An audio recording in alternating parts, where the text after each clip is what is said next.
Welcome back. In this video, we will talk about adding pages into your ePortfolio. We talked a little bit in the previous video about how this default page that is created inside of WordPress is a default blog page, and you are probably familiar with the difference between what a blog is and what a static website is. But just in case you don't, a blog is typically like you see with news and self-published blogs, where new content is put up on top and old content is pushed down, and you can get to a point where you scroll down, scroll down, scroll down, scroll down for like ever to look at the content that's built up over time with the blog.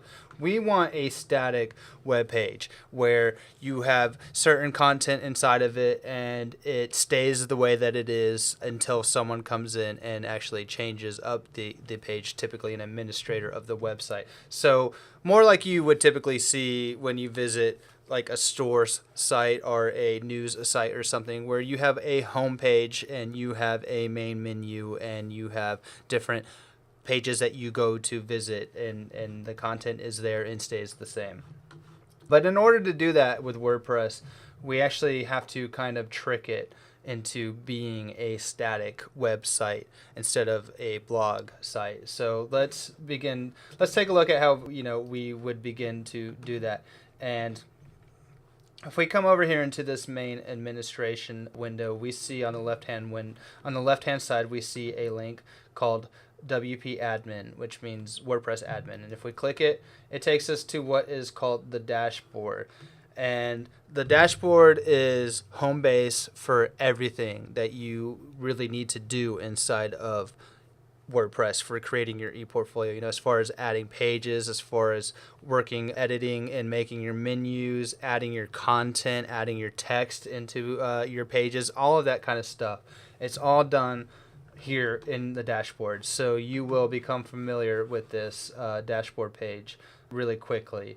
And it really is great because you can take care of everything from there. So on the left-hand side in the menu, we see a link called Pages. And if I click on All Pages, this gives us a list of every page that is inside of our ePortfolio. And we see a page already listed called About. And you might be, thinking like, well, I haven't created a page yet, so why is that there? Well, this About page, this is that default blog page that automatically is created. So that is why we already see one there. But you need to create the pages that you want to have inside of your ePortfolio from here. And hopefully you've taken some time to think about the kind of content that is going to be in your ePortfolio and how that is going to be organized. And if you haven't been recommended or suggested to do a sitemap yet, I will go ahead and recommend that you create what's known as a sitemap. And it really is just a quick, like, you could do it with a pencil and paper. It's just a really quick sketch out of the organization of your website and how it'll flow.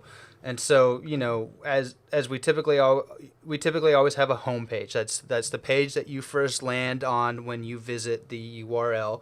And for you, it should, be something like, "Hi, welcome to my ePortfolio." Then you might create a menu of pages. You might create pages that organize your work. You might have like a group called photography, and you might have a group called video, and you might have a group called writing. And inside of writing, you might want to have a page called news writing, journalism writing, and freelance writing, or however you want to organize it. News photography, art photography, and just photography for fun, or however you want to organize it. But it is highly recommended that you take the time to think about that, how your work is going to be organized, and how you want the website to kind of flow when you're working with the menu. It'll save you a lot of time if you know ahead of time what you want. It's really going to help you out. So let's go back into WordPress. Let's go back into, this is, we're on the pages part of the dashboard, but this is the dashboard again. And let's go ahead and create a home page, because we know that every site, in the world, like, pretty much has a home page that you go to, and we don't want it to be this default blog page. So I'm going to come up here and I'm going to click Add New. And I'm going to give it a name and I'm going to call it Home.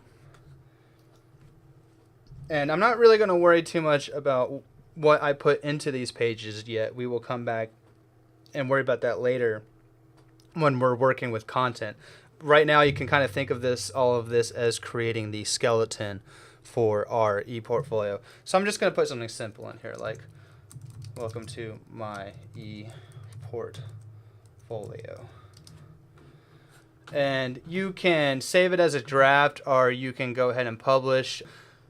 I would just say go ahead and publish it. It's easy to create a draft and forget. If you save it as a draft, it's not like really live or active, if that makes sense. And so let's not worry about that because we can forget it. Let's just go ahead and publish it, and that'll make it active.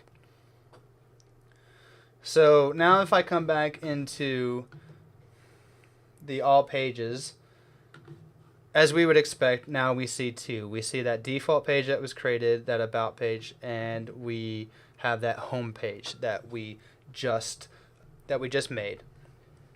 But as of right now, WordPress is set up so that when you enter in the URL for your ePortfolio, it's going to take you to that default blog page. It doesn't matter how many pages that we create in here. It still takes us to this. We need to force it. We need to tell WordPress that we don't care about this page. We want people to come to the home page. So to do that, we need to come back into the dashboard, and we need to go to, give me a second. It always takes me a quick second to find this one. Okay, yeah, so we come over here to the left to Appearance, and we need to come to Customize. And this will take us into yet another new window that we've never seen yet inside of WordPress. This is the Customize window, the Customize portal, whatever you want to call it. And we don't really need to worry too much about what's in here. What we do care about, though, is we see this static front page. And we're going to click that, and we get these options. Front page displays your latest posts or a static page. And as you've hopefully figured out by now, this your latest post correlates to this page that was automatically created. And we don't want that. We're going to click a static page. And then it's going to say, well, what do you want? What do you want your front page to be? Front page, home page, whatever you want to call it. What do you want it to be? And we are going to say, you know what? I want it to be my home page, that page that I just created called Home.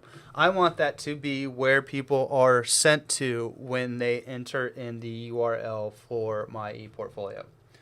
And it's going to say, what do you want your post page to be? Because you can still have posts. You can have a blog page within a static website. We don't want to worry about that. Let's not worry about that. So let's just leave it blank.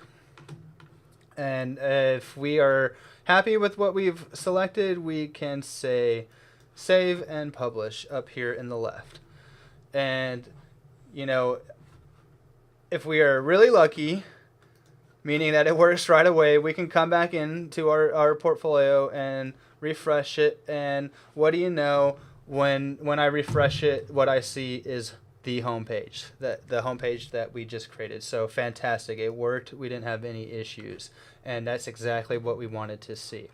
So now we have an ePortfolio with a static home page that when the URL is entered for your ePortfolio, whatever it is, for us it's, testelonportfolio.wordpress.com. They will come here and they will come to the home page. Fantastic. What we need to do now is we need to create the rest of the pages that we know that we will want inside of our ePortfolio. So I'm going to get out of this customize window. We don't need it anymore. We've done what we needed there. And I'm going to come back and I'm going to find, and again, if for whatever reason you lose your dashboard and you're at the main administrative page or some of the other pages, you'll see WP admin listed somewhere, and click on it, and great, now we're back in the dashboard. And I'm going to go back into pages. And I'm just gonna create these pages. Like it's a little bit tedious, a little bit redundant here, but it's worth going through the steps all at once. So I'm just gonna go ahead and create every page that I know that we need to have for our ePortfolio. And so, for example, a lot of people will have an About Me page. In fact, it's recommended that you do have an About Me page in your ePortfolio. Hi, my name is Kenny. Again, I'm just creating, what we can call the skeleton for this. So I'm not worried about adding a bunch of content. I'm not worried about typing all that up, some introduction. We'll get to that at another point. So let's not worry about it. So I'm going to go ahead and I'm going to say publish.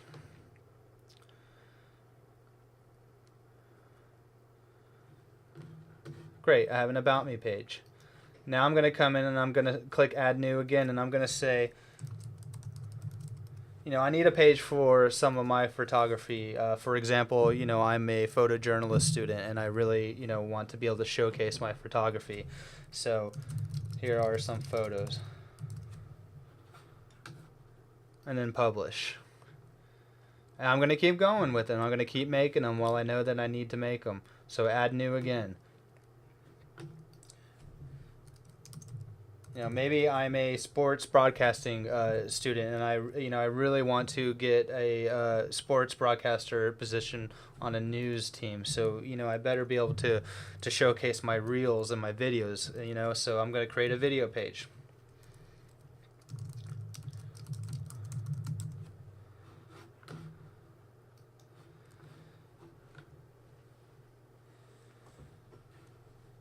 And I keep going through the same process. I have some pretty good writing skills, and I want to be able to showcase some, really good, maybe it's press releases or whatever it is that you've done that are written and you want to showcase that. So here are...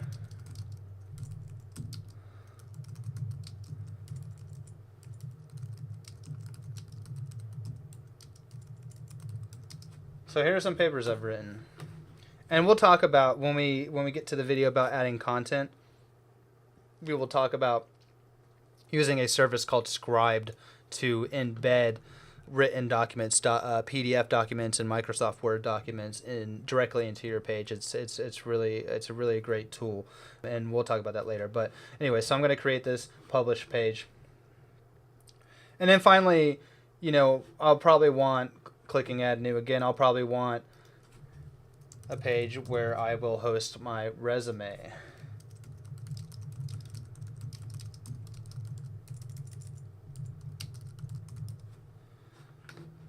And I'm going to publish. And so I think, for now, I think that's good. I have, my sitemap. I knew what I needed. I created all the pages that I needed, and I can go take a look at that. Now, if I go back into all pages, as we would expect and as we would hope, we see every page that we've created.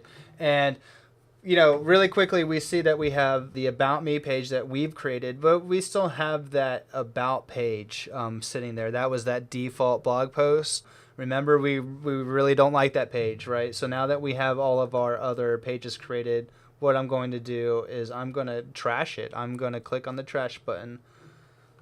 I'm going to get rid of it, and I'm hopefully never going to have to worry about it again. I have the static pages for the kind of work, my home page, and my About Me page that I created myself, and that's what I want. So that's what you do to go in and create all of the pages that you need to have for your ePortfolio. So in the next video, what we can do is we can talk about how to create the menu for your ePortfolio, so that your visitors can see what pages you have. You're very familiar with what a main menu for a website is. So let's talk about that in the next video. See you then.